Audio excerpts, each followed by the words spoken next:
So we're here today with Paul Yacobellis, and he is a guitar teacher with a profile on FindaGuitarTeacher.com. Paul, thank you so much for joining us. Thank you for having me. Absolutely. Maybe you could tell us first about where you're located and where you teach.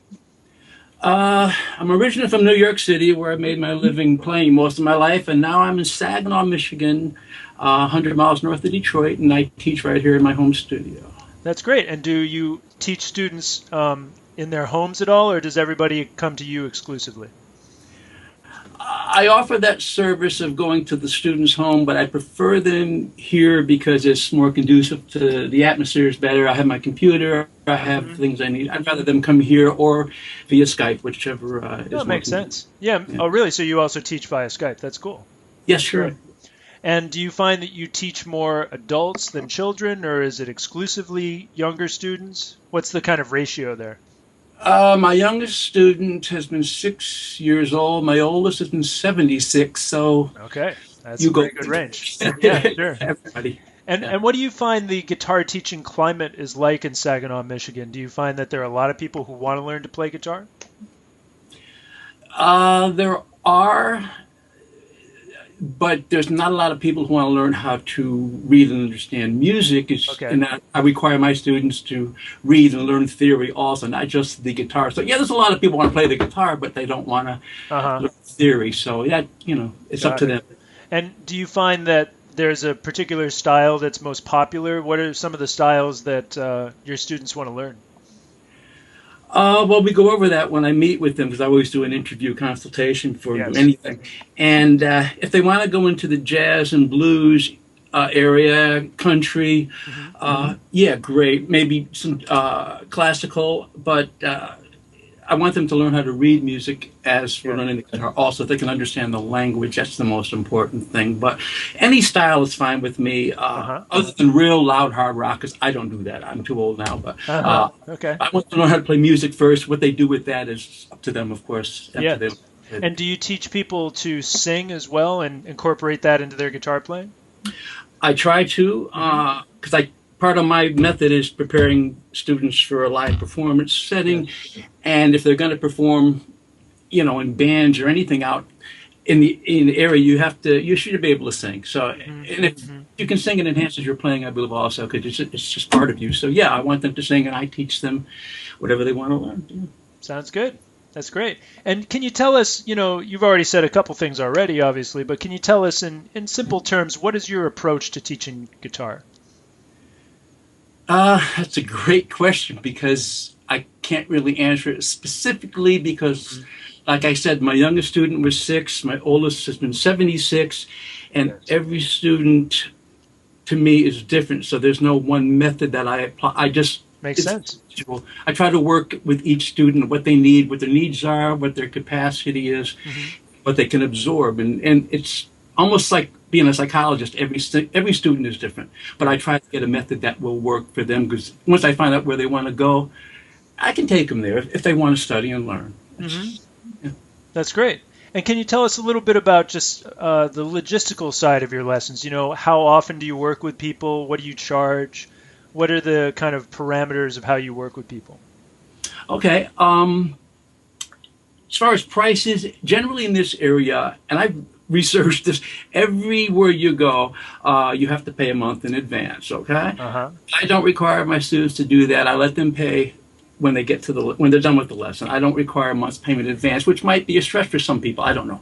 But rather than go through that, I just say you pay me at the lesson, and if you can't make it, I just need a 24-hour notice. I'm not sitting here for an hour wondering where you are. And that's pretty simple. And I do prefer them to come to my residence. I have everything I need here. And do you charge more if you go to people's homes?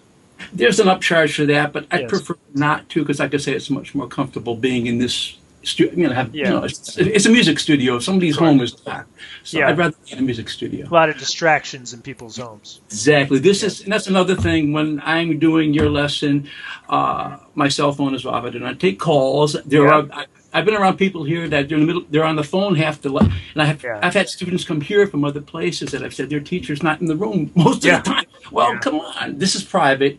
You get my hour devoted to you, Yeah. and sure, if you want to take calls, that's okay, but that's, Hmm. you know, your hour belongs to you, and you get Yeah, that. sure. Okay. And can you tell us what your fees are? Yeah. I offer half-hour lessons and hour lessons. My half-hour lesson is $15, which is right in the ballpark for this area. Uh-huh. And I do an hour lesson. I discount it slightly for $25, Uh-huh. only because I've done half-hour lessons. In my estimation, it goes by so quickly. Yes. Uh, by the time you're tuned up and warmed up, your half hour is pretty much done. But in an hour, yeah, we can sit down and get a little deeper and do what we have to do. And that's why I prefer to do hour lessons. My oldest student, the 76-year-old, he could literally only play for a half hour. His fingers couldn't, so yeah, he did a half-hour lesson because he can only do that. But that was Got it. for him. Hmm. But normally an hour lesson is standard, and that's what I prefer to do. Makes sense. Can you tell us a little bit about you? You mentioned a couple of things about how you used to live in New York City. Can you tell us a little bit more about your background? Yeah, sure. It'll take a minute. Yeah, I'm born in Brooklyn, New York. Uh-huh. Moved here as a kid. Once I graduated high school, the Beatles had hit, and I was going to be a rock star. So, of course, I had to go back to New York in my home. Uh-huh.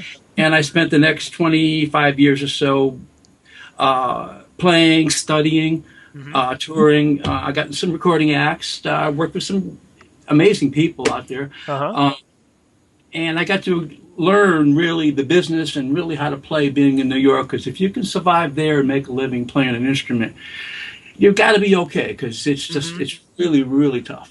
And Yeah. I wanted to be a studio musician, but getting to that area was really rough, and Hmm. I Hmm. kind of gave up on that. I just figured let me just play, and whatever happens happens. And I've done a lot of CDs and a lot of recording earlier in the '70s and '80s, Yes. and I've got videos on YouTube right now under my name. I do a lot of them here, Yes. uh, and it's just me playing bass, guitars, Uh-huh. singing, drum machine. I just do it myself, but that's to be seen. If somebody wants to see that, they Sure. can find them on YouTube. Do you And teach bass as well, Paul? yes, sir, I do. That was my main instrument for a lot of years in New York, even because Got it. being out there, you want to work, you have to pay bills, and when you're a Hmm. guitar player, there's a million others. But if you're a bass player, it's not so bad. You can make a living as a bass player, and I did that for many years just because of the availability. I was good at it, and I could Sure. needed a good bass player. They still do. Of So course. yeah, I teach bass. I have several bass students right now, as a matter of fact, and Uh-huh. Uh-huh. it's That's great. bass or guitar. Yeah. Sure. Well, listen, we'd love to hear you play a little something on guitar, anything you like, just something that you're playing when you're hanging out or whatever you Okay. like to play. All right. I'll do a little blues thing because I believe blues is where it all comes from anyway, and I do encourage my students to get into the blues if they're not already, because if you can Hmm. take the blues and you can apply it to any idiom, Makes but sense. it's the feeling that really, and that's the one thing before I even play. That's the one thing I can't offer students is I can't teach you how to feel it. Hmm. I can teach you Hmm. everything else, but you have to feel it, and Yeah, then you live with it and you do what you will. But makes sense. that's why I like to start with the blues, Sure. and We'd love to hear some.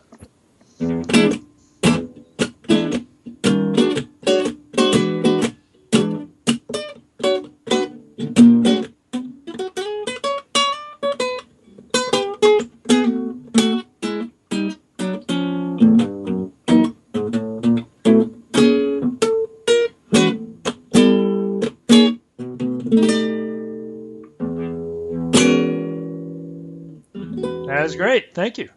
thank That was you. really That's cool. the blues.